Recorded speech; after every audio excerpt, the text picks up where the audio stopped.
Pulsar NS 400 मत लेना। क्यों? क्या हुई? ऐसा क्यों कह रहा हूँ और किस किस को ये बाइक लेनी चाहिए और किसको नहीं लेनी चाहिए, क्या इसके एडवांटेजेस है और क्या डिसएडवांटेज है, सारी बातें करूंगा इस वीडियो में, तो वीडियो को लास्ट तक ज़रूर देखना। ठीक है। तो यार बाइक आप लोगों ने देख ही ली है, बहुत सारे यूट्यूबर्स ने ऑलरेडी इस पे वीडियो डाल दी है और बजाज ने रिव्यू करने के लिए भी यार उनको बाइक दे दी है और हमें नहीं दी है, इसलिए हम ये वाली वीडियो बना रहे हैं। ठीक है, ठीक है।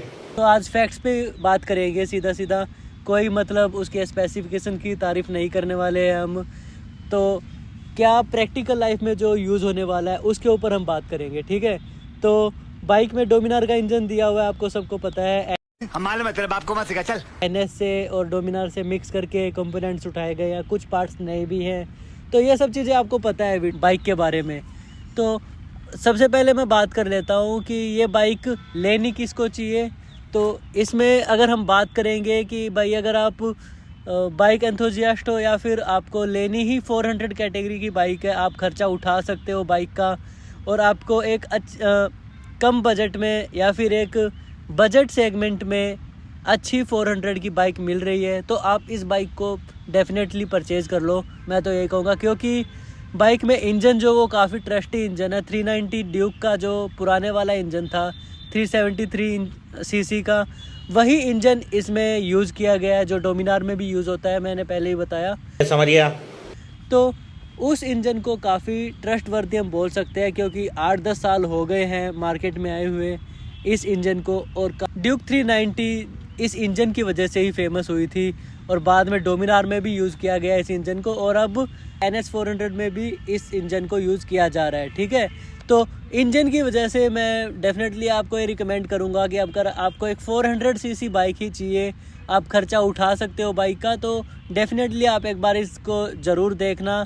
जैसे ही शोरूम्स पे आएगी तो एक बार टेस्ट राइड या फिर शोरूम में विजिट करके इसकी फ़ील ज़रूर लेना। ठीक है, क्योंकि जब भी आप कुछ ख़रीदने जाते हो ना, तो सिर्फ वीडियो का भरोसा करके आप मत ख़रीद लेना उसको कि भाई वीडियो में इतनी अच्छी लग रही है तो रियल लाइफ में भी आपके लिए उतनी प्रैक्टिकल है या नहीं है, वो भी उस चीज़ का भी आपको ध्यान रखना है। ठीक है, तो दूसरी बात, किन किन को ये बाइक नहीं ख़रीदनी है उसके बारे में बात कर लेता हूँ।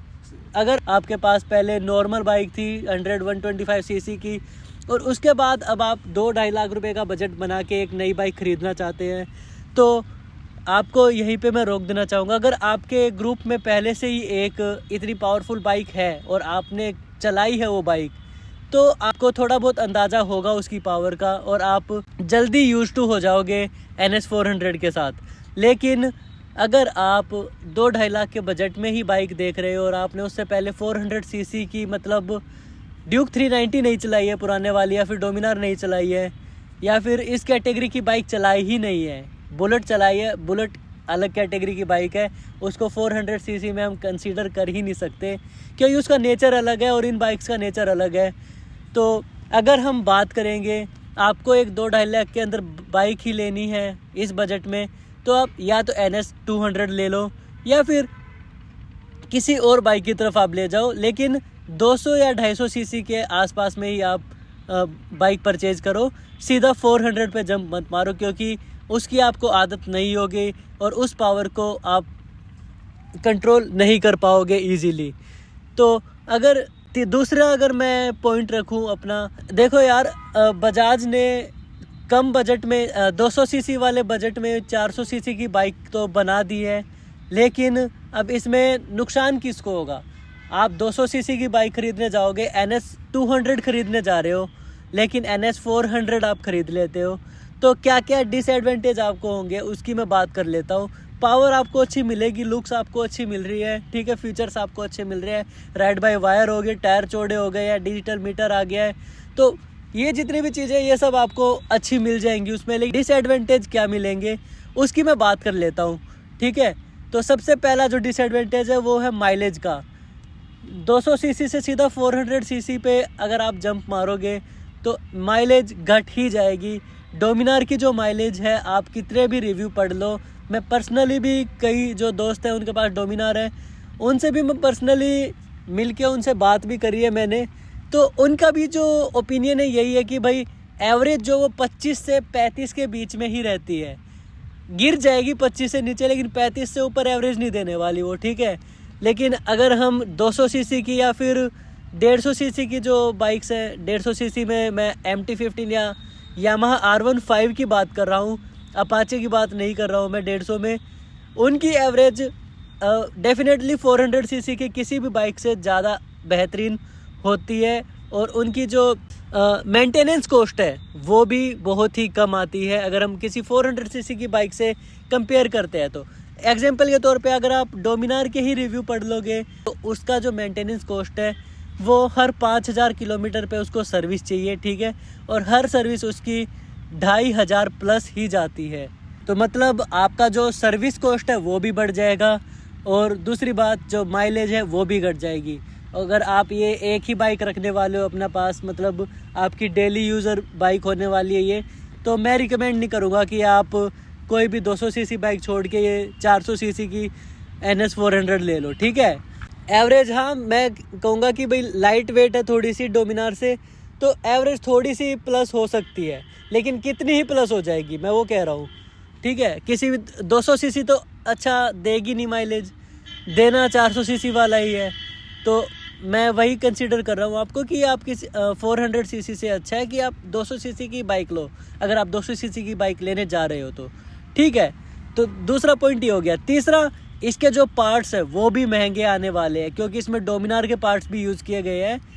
इसके जो मिरर है, डोमिनार के मिरर यूज़ किए गए हैं, और डोमिनार के मिरर आपको पता है 1900 रुपये का सिंगल पीस आता है भाई साहब, मतलब मोटा मोटा 4000 रुपये के आपको मिरर पड़ेंगे उसके, अगर एक मिरर टूट गया तो। और मिरर है ना, कई बार तो ये इंश्योरेंस में भी क्लेम नहीं करते। मेरे साथ ये बहुत बार हो चुका है, मेरी बाइक जब भी गिरती है ना, इंश्योरेंस से साफ मना कर देते हैं भाई, पता नहीं कौन सा इंश्योरेंस है वो, कि इंश्योरेंस में जो साइड मिरर होते हैं वो क्लेम ही नहीं होते। आपके जो एलॉय होते हैं और आपके जो साइड मिरर होते हैं ये क्लेम में बिल्कुल भी नहीं होते, ठीक है। तो ये था मेरा ओपिनियन NS 400 के बारे में, कि NS 400 के बारे में मैं क्या सोचता हूँ, या फिर आपको एक बाइक खरीदने से पहले किन किन चीज़ों का ध्यान रखना है, या फिर NS 400 खरीदने से पहले किन किन चीज़ों का ध्यान रखना है।